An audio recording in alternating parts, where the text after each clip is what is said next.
গুটি খাওয়া বাদ দিতে হবে ভাই। লাগছে ও নাকি সকল কন্টেন্ট ক্রিয়েটর আব্বা, এটা কোন উল্টাপাল্টা জিনিস খাও তাহলে তো তোমার ব্রেন ঠিক থাকবে না। আচ্ছা, ধর্মীয় বই বাম হাতে ধরলে কোনো সমস্যা আছে? আগে এই ভয়েসটা শুনেন।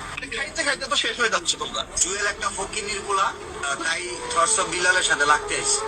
আর নিজে তো ভিডিও বানায়, আবার তার বউ ভিডিও বানায়। আমি আর বেশি কিছু শোনাবো না। থটস অফ বিল্লালের হৃদয় ভাঙ্গার গর্জন বই নিয়ে জুয়েল ভাই 2 লাইন কথা বলছিল। তবে জুয়েল ভাইয়ের ভাষাও আমরা দেখছি, তার ভাষাও আমি আপনাদেরকে শুনেছি। তো জুয়েল ভাই, তাকে তো আপনি দেখলাম সংশোধন হওয়ার জন্য একটা পরামর্শ দিলেন, তো সে এইভাবে রিয়েক্ট করতেছে কেন, এইভাবে ব্যবহার করতেছে কেন, আপনি এটা কিভাবে নিচ্ছেন? আমি প্রথমেই বলছি যে ও কম ঘুমায়, পাশাপাশি ওর চেলাবেলাগুলোর সাথে আমি যেটা সন্দেহ করতেছি, ও উল্টাপাল্টা কিছু খায়। না হয় একজন সুস্থ মানুষ কখনো এইভাবে এই ধরনের গালাগালি বা এই ধরনের আচরণ করতে পারে না। হ্যাঁ, ওর কাছে কেউ নিরাপদ না। কয়েকদিন আগে ওর বউকে পিটাইছে। হ্যাঁ, আমি এটা এটা দেখছি, এটা সোশ্যাল মিডিয়া ভাইরাল হয়েছে। এবং ওর ভাইদের সাথে ওর সম্পর্ক ভালো না, এলাকাবাসী যারা আছে কারোর সাথে ওর সম্পর্ক ভালো না। বিশেষ করে ওর যারা অনুপ্রেরণা আরেক নাম ছিল, আপনারা তো দেখছেন, সবাই আমার বাসায় আসছিল। সবাই বাসে আসছে, হ্যাঁ। এখন যেগুলো আছে এগুলা একেবারে ওই আব্বা ছেলে আর কি, ওর ছেলেরা ওর সাথে আছে। কিন্তু ওর অনুপ্রেরণারও যারা ওর ভক্ত ছিল তারাও এসে বলতেছে যে ভাইয়া এটা আসলে ঠিক না।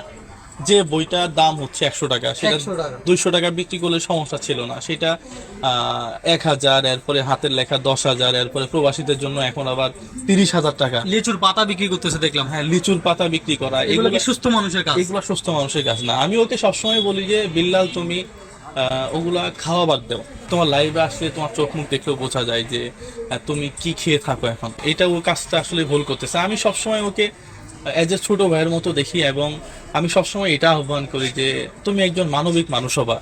হ্যাঁ, তোমার কথায় ফুল ফুটবে, তোমার কথায় চারিদিকে মুখর ছড়াবে, কিন্তু তুমি যেভাবে যে ভাষায় কথা বলো এটা তো ঠিক না।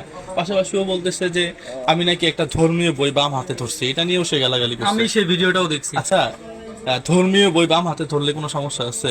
আমি এইটা পর্যন্ত এরকম কোন হাদিস আমার চোখে এখনো পড়েনি। এখন ও মূর্খতার লেভেল এত দূরে পর্যন্ত ছড়াই গেছে, ও জানেও না যে কোনটা কি, কখন কি বলতে হয়। মানে ও পুরা টাকার ধান্দায় ও পুরা সেন্সলেস হয়ে গেছে এখন। আমি অবাক হয়ে গেছি তার ব্যবহার দেখে। আসলে একটা সামাজিক যোগাযোগ মাধ্যম, এখানে অনেক ধরনের মানুষ আছে, তো এই ধরনের এগুলো কোনো ব্যবহার, আমি একজন কন্টেন্ট ক্রিয়েটর হইয়া ভাই আমার যে জিনিসটা গায়ে লাগছে, ও নাকি সকল কন্টেন্ট ক্রিয়েটর আব্বা, এটা কোন ধরনের কথা ভাই? এটা বললাম না যে অসুস্থ মস্তিষ্ক। হ্যাঁ, নতুন একজন কন্টেন্ট ক্রিয়েটরের সাথে আজকে দেখা হয়েছে, ও বলতেছে ভাই আমি কাজ করতাম, বাট এই লোকের ব্যবহার শুনে আমার থেকে কেমন জানি খারাপ লাগতেছে, আমি কিভাবে কাজ করব। এইগুলো অনুপ্রেরণা, এগুলো অনুপ্রেরণা হইতে পারে ভাই? না, এটা তো ওকে আমিও বলি, কিছুক্ষণ আগে মোজাহিদ ছিল, ওরাও একই কথাই বলছে যে ওর রেস্ট দরকার, এখন প্রচুর পরিমাণে রেস্ট দরকার, এবং গুটি খাওয়া বাদ দিতে হবে ভাইয়া তোমাকে। তোমার চেহারা নষ্ট হয়ে গেছে। তুমি টাকা কামাইছো 44 লাখ, কিন্তু তুমি দুধ ডিম খাও, সেটা না করে তুমি যদি উল্টাপাল্টা জিনিস খাও তাহলে তো তোমার ব্রেন ঠিক থাকবে না। তোমার ভ্যালু সমাজে বাড়ুক, আমি তোমাকে প্রমোট করবো বলতেছি।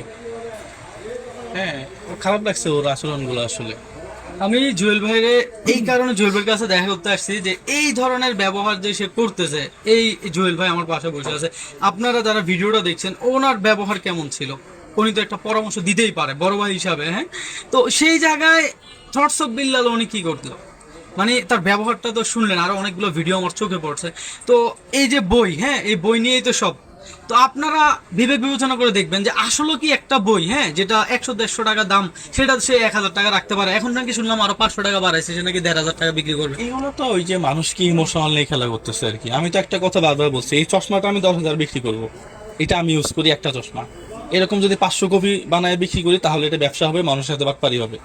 ব্যবসাটা কোন জায়গায় করতেছে বুঝেন। প্রথমত আপনারে অনুপ্রেরণা দিয়ে সে একটা পুঁজি করছে, আর এই পুঁজি নিয়ে সে ব্যবসা করতেছে। হ্যাঁ, তো ফেসবুকে দেখুন ডলার নাই ভাই, তো আর কি করবে, তাই তো এটাই মনে হয় নাকি? এখন এই যে এখন বইটাই বিক্রি করবে, মানুষকে প্রতারিত করবে, এছাড়া তো আর ওর কোনো কাজ নাই।